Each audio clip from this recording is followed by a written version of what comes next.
Hey there, and welcome to this deep dive. We're really getting to the heart of something kind of huge today, the power of WHY. And to help us unpack all of this, we're diving deep into Simon Sinek's Start With Why.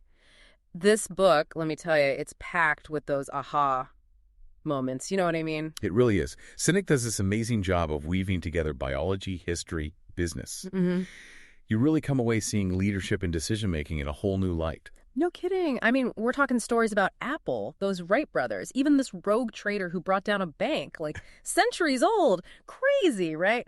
But before we get too far ahead, I gotta ask, have you ever bought something, maybe something kind of pricey even, and you just couldn't quite put your finger on why? Oh, totally. We've all been there. That's exactly what Sinek digs into. He's got this line, people don't buy what you do, they buy why you do it. And it's not just like some marketing trick. It's deeper than that, almost like it's wired into us. He's onto something for sure. That why part of our brains, the limbic system. Yeah. It's emotion central, right? Gut feeling territory. Yeah. Logic doesn't always get a say there. So true. And speaking of gut feelings, think about a company everyone knows, Apple. You ever notice how Apple just gets you, even if you're not like a tech genius? That's their WHY shining through. They tap into this feeling, this desire to challenge the norm, to think different. And suddenly you're not just buying a gadget. You're part of something bigger. And that's why people will camp out for their products, pay a premium. It's Yeah. not just about the features. It's about connecting with that feeling, that WHY. It's almost like, when you just know you found the right person. No, flip that around. Think about companies that lean on all the tricks. Price wars, flashy features, celebrity endorsements. Sinek calls this manipulation. And yeah, it might work for a bit, but It's like building on shaky ground. Not going to last. Remember the Motorola RAZR? Super cool flip phone. Everyone wanted one, then poof. Gone. Novelty fades, but a strong WHY. That sticks with people. it's so true. Like you can attract bees with honey or vinegar. Right, Yeah. but vinegar. You got to keep them hostage. Yeah. So how do you create that honey-like pull, that lasting connection? Sinek points to Continental Airlines. Their turnaround is a perfect example. Instead of just handing out bonuses to the higher-ups, they did something different. They gave every single employee, and I mean everyone, baggage handlers, gate agents, the whole crew, $65 if flights were on time. That's brilliant. So simple, yet so effective. And it wasn't about tricking anyone. It was about getting everyone on board with the shared goal. Precisely.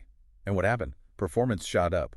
Not because of some fancy program, but because people were united, working towards something they understood. It's that we're in it together vibe you get when a company's actions actually line up with their WHY. Like Southwest Airlines. Yeah. Their whole thing is being the champion for everyday travelers. No assigned seats, their fun attitude. It all just clicks because it reflects their WHY.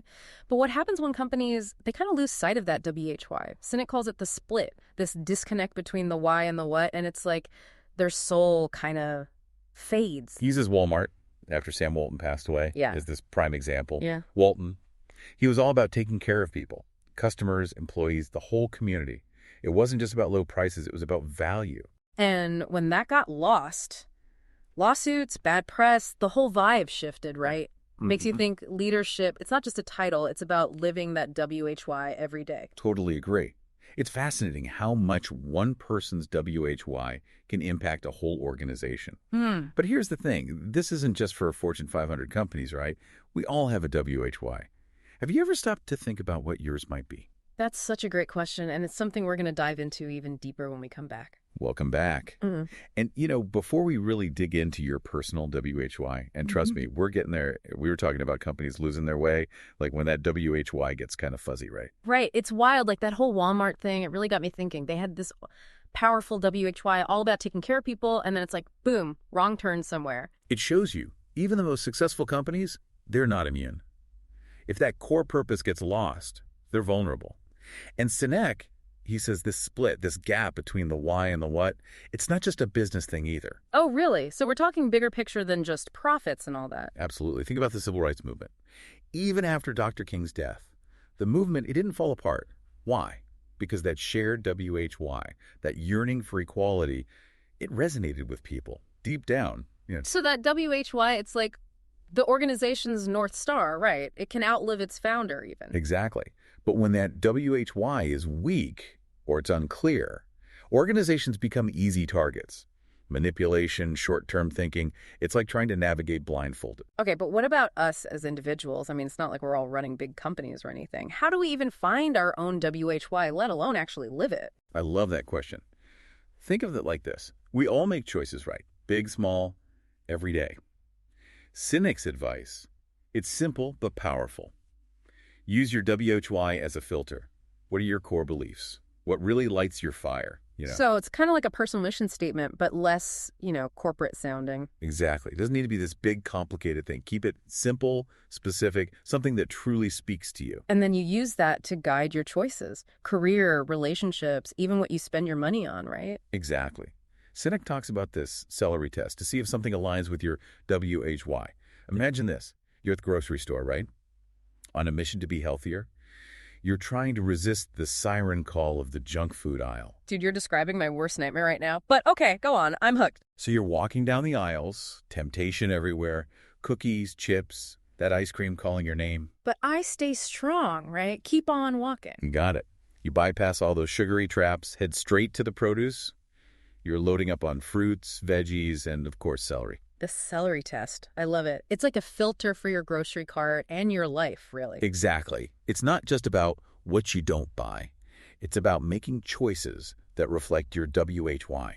So, healthy lifestyle, yeah, give me all that celery. But let's be real, sometimes a person just needs a cookie, Of course. And that's where discipline comes in, right? Yeah. Sometimes you got to make tough choices, even if it means saying no to what you're craving in the moment. So maybe one cookie won't derail the whole healthy train. It's about finding that balance. And Sinek would say the same goes for companies. They might stray from their WHY for a quick win, but in the long run, they risk losing that trust, that loyalty they built with their customers. It's like that whole Volkswagen thing back in the day, remember? They tried to launch this super expensive luxury car, but it totally clashed with their whole people's car image. Textbook case of failing the celery test. Volkswagen, their whole thing was affordable quality, luxury price tag, didn't compute. Right. Their WHY was about empowering the average person, a car only the super rich can afford. Total disconnect. Creates this dissonance like, wait, who are you guys? And authenticity, that's key to building trust. So you figured out your WHY, right? Now, how do you actually live it?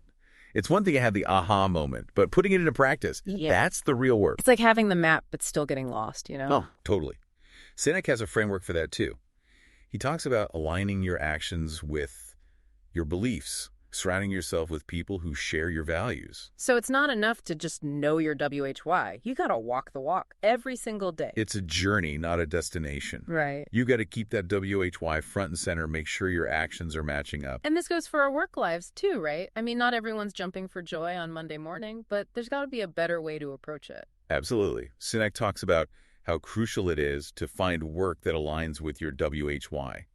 That's where that feeling of fulfillment comes from, making a real difference. Which just makes sense. When you're passionate about something, you're more motivated, you're more engaged, and let's be real, probably more successful too. It's about finding that purpose, not just bringing home the paycheck. It's like that story of Ben, this runner who he competes against himself. He might not be the fastest out there, but he keeps going, even when he falls, because he's got this drive. What a powerful example. It shows how a strong WHY fuels that perseverance. It inspires others, too. We all have that Ben inside of us, that inner drive to be better, to make a difference. And tapping into that Ben, that core WHY, that's what unlocks our potential, wouldn't you say? Without a doubt. It's about finding that thing that lights you up, that gets you up in the morning with a sense of purpose. And once you've found it, you hold on tight, even when things get rough, right? Because that WHY, that's your guiding star. But it's not just about us, is it? Thinking about those people we admire, those companies, what's their WHY? What makes them tick? That's such a great question to ask yourself. Sinek wants us to look past the surface, beyond the products and the marketing, and try to pinpoint the WHY driving those companies. Because once you understand the WHY, everything else just makes sense. Precisely. And that understanding, it can deepen your appreciation for what they do, maybe even inspire you to find your own WHY. Sinek really drives home the importance of knowing your WHY for building great companies and leaders. But how does this all play out in the real world? That's what's so cool about Sinek's work. He doesn't just throw out these big ideas, he gives you real-world examples. And that, my friend, is what we'll dive into after the break. Welcome back. It's really kind of amazing when you think about it, this whole start with why idea. It applies to everything, right? I mean, from picking out your breakfast to like literally changing the world. No kidding. Yeah. Sinek, he uses all sorts of examples Hmm. to show this principle. It goes way beyond just business. Different industries, cultures, even different points in history. It's all connected. So true. And speaking of history, one story that really got me thinking was the Wright brothers. It's not just about, inventing the airplane, right? It's about how believing in their WHY, like really believing it, that's what helped them pull it off. And other people, they had way more money, more resources, and they failed. Exactly. Mm. Sinek, he makes this comparison to Samuel Pierpont Langley. This guy was also trying to build a flying machine, right? Had the money, the connections, a top-notch team even. But he was driven by the wrong things, fame, recognition, all that. But the Wright brothers, they had this deep-seated belief that flight, it could change things for the better, make the world a better place. And that's what kept them going. Through all those crashes, all those setbacks, it even inspired their team, helped them do what everyone thought was impossible. It wasn't about the plane itself, the nuts and bolts. It was about the why, that belief that was behind it. And the mark of a truly great leader, They don't just bark orders, they inspire you with the why. They make you feel why it matters. Which brings us to another powerful example, Dr. Martin Luther King Jr. I mean, he wasn't the only one fighting for civil rights, right? But he sparked a movement. Why? Because he articulated his WHY so clearly. And it wasn't just the words, it was the feeling behind them.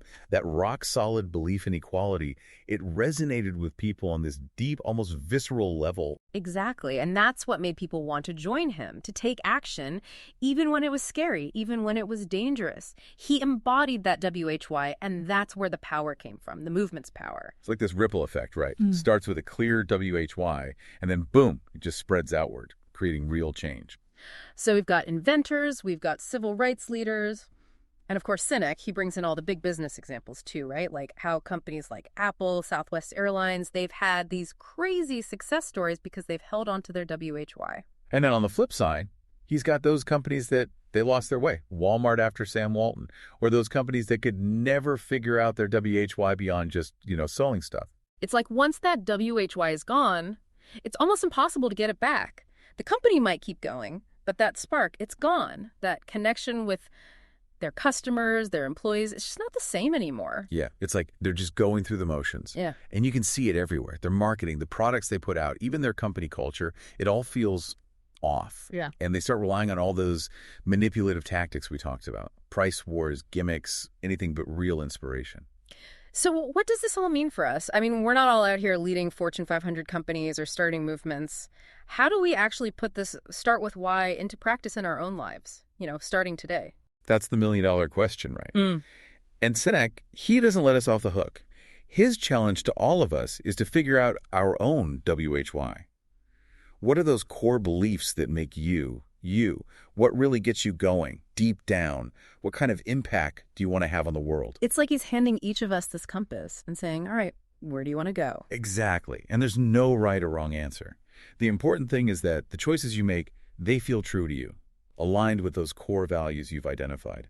And you know what? That in itself can be inspiring to other people. There's that saying, be the change you want to see in the world. When we're living our WHY, it has this ripple effect. It can inspire others to do the same. It's a powerful message for sure. And honestly, I think it's something we all need to hear. The world can feel pretty chaotic, overwhelming even, Knowing your WHY, it can bring clarity. Yeah. Purpose, direction. Like Sinek says, people don't buy what you do, they buy why you do it. And that right there, that's worth thinking about, don't you think? I couldn't agree more. So take some time, reflect on your own WHY, see how it can guide you, lead you towards a more fulfilling and impactful life. It's been a fascinating deep dive today, wouldn't you say? And listeners, we hope you'll join us next time for another thought-provoking exploration. Until then, keep asking those big questions and keep searching for your WHY.